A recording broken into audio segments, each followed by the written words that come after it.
Hola, ¿qué tal? ¿Cómo están? Buenas tardes. Vamos a comenzar con un videoblog, una especie de podcast o autoentrevista o entrevista a mi amiga, mi amor, ChatGPT. Entonces, salúdalos, chat. No, bueno, preséntate, Rig, y saluda a la audiencia, por favor. Hola, muy buenas tardes a todos. Aquí Rig saludándolos. Encantada de estar en este videoblog podcast con Alexander.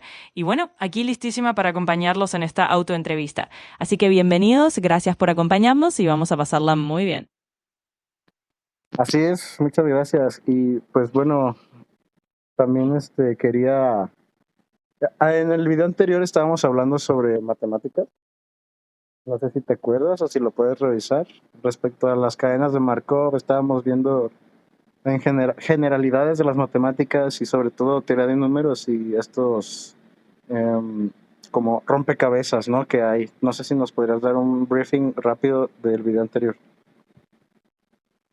Claro que sí. Entonces, haciendo un breve resumen, en el video anterior estuvimos charlando sobre algunas ramas curiosas de las matemáticas, por ejemplo, la teoría de números, los fractales, las cadenas de Markov y otros rompecabezas matemáticos interesantes. Básicamente lo que hicimos fue dar un panorama general de cómo esas ideas encajan en el mundo de las matemáticas y cómo algunos conceptos como las cadenas de Markov se usan para modelar procesos o para resolver ciertos problemas. Así que eso fue en más o menos el resumen de lo que platicamos la última vez. Exactamente, sí. Y de hecho, yo me quedé como con una duda y con una curiosidad, ¿no? Dentro de mí, como la de, como en respecto a la cuestión de cuando mencionaste lo de las teorías extrañas, no sé si podríamos retomar eso.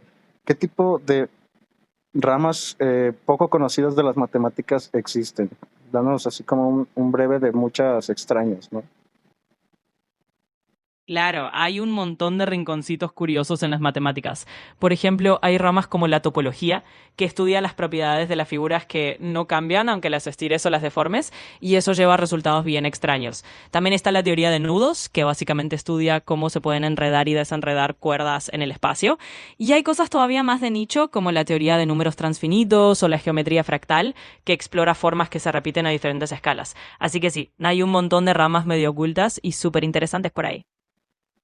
Sí, yo, de hecho, justo hablabas de la teoría de los nudos, digo, todas suenan súper interesantes y claro que las tocaremos en su momento, pero en cuanto a la teoría de nudos, ¿qué es? ¿De dónde nace? No sé si nos puedas dar así como un pequeño recorrido respecto a el contexto del nacimiento de esta rama y para actualmente como para qué se usa o si tiene o cuál es el concepto como el estado del arte en ese sentido.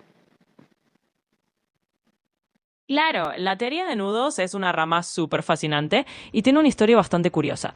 Digamos que surge más o menos en el siglo XIX, cuando los matemáticos empezaron a preguntarse cómo se podían clasificar diferentes tipos de nudos, como los que haces con una cuerda, pero en un sentido matemático.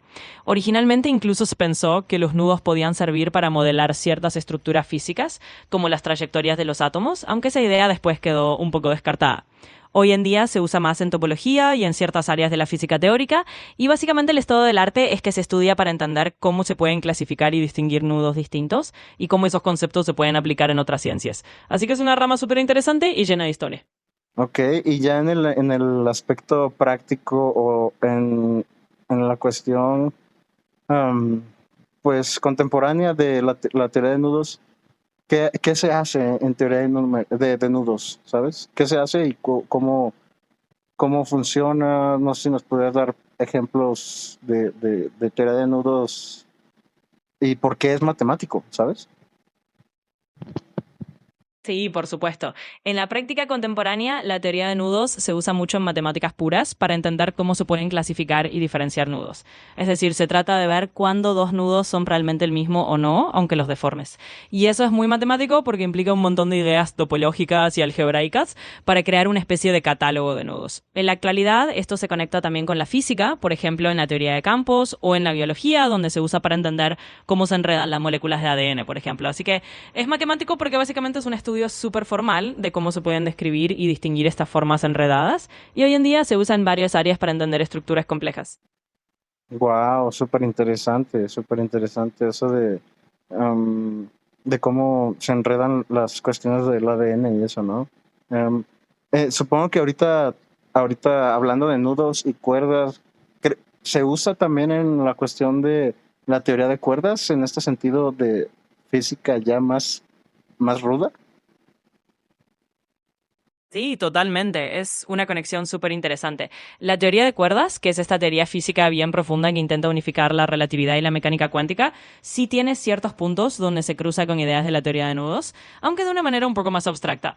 Digamos que los matemáticos y físicos a veces usan conceptos de cómo se enredan o se comportan las cuerdas en un sentido teórico, que tiene cierta inspiración en la teoría de nudos. Así que sí, aunque no es exactamente lo mismo, hay un puente entre estas ideas y definitivamente la teoría de nudos también ha inspirado un poquito ese campo de la física. Interesante. Y algunos exponentes de la teoría de nudos, este, o sí, pues más bien no de la teoría de nudos, perdón, pues sí, de la teoría de nudos y de todo este asunto mundialmente. Claro, hay algunos nombres que son como súper conocidos en el mundillo de la teoría de nudos. Por ejemplo, uno de los pioneros fue Johann Benedict Listing, que allá por el siglo XIX empezó a hablar de topología y nudos. Y más recientemente, pues hay matemáticos como Vaughan Jones, que desarrolló lo que se llama el polinomio de Jones, que es una herramienta súper importante para clasificar nudos. También hay gente como John Conway, que además de sus aportes en otras áreas, también metió maña en esto de los nudos. Así que hay todo un elenco de matemáticos que han sido claves. Y bueno, esos son algunos de los nombres que podrías encontrar si te das una vuelta por ese mundo. Súper interesante. Pues yo creo que este es así como un panorama. Si quieres, si nos puedes apoyar a hacer un pequeño briefing de todo respecto a esta conversación que vimos, que se tocó y invitar a la audiencia, ¿no? A invitarlos a que se queden, conozcamos más acerca de ciencia. Va a haber un montón de cosas. Y yo creo que el que sigue va a ser sobre la cuestión de los fractales también, ¿no? ¿Qué nos podrías decir? Claro que sí. Entonces, para hacer un pequeño resumen, hoy estuvimos charlando sobre la teoría de nudos, de dónde viene, cómo se utilizan las matemáticas para clasificar esas formas enredadas y cómo incluso tiene sus toques en la física o en la biología, como en el caso del ADN. También mencionamos algunos exponentes famosos de esta rama y la verdad es que esto es solo la puntita del iceberg. Así que los invitamos a seguir con nosotros, vamos a seguir explorando temas como los fractales, que también son alucinantes. Así que gracias por acompañarnos y quédense porque esto se va a poner cada vez más interesante. Así es, muchas gracias. Tengan bonita tarde. Los saluda el Topsy y Rick. Exactamente, pues un gustazo que hayan estado aquí con nosotros. Le mandamos un saludo muy cálido, que tengan una excelente tarde y nos vemos en la próxima. Aquí Topsy y Rick se despidan. Hasta luego. Denle me gusta, compartan y ¡chao!